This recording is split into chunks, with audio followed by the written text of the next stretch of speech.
Le Feng Shui, c'est déplacer et travailler avec les énergies de façon à ce que l'énergie soit la plus naturelle possible et apporter un bien-être supplémentaire au jardin dans lequel on travaille, la maison dans laquelle qu'on aménage ou le bureau qu'on est en train de structurer.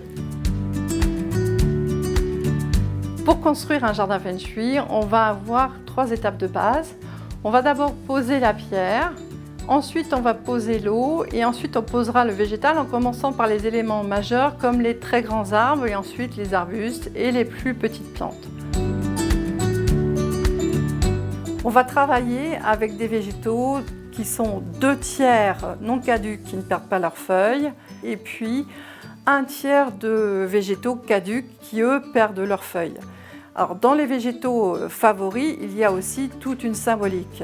C'est-à-dire que le bambou, ça va être la force, l'apivoine, ça sera pour l'amour, et le magnolia, par exemple, si on le plante à l'avant de la maison, ça sera pour l'abondance. Donc on va travailler à la fois avec des végétaux qui vont présenter un aspect intéressant l'hiver, mais en même temps, on va aussi travailler avec des symboliques et des couleurs.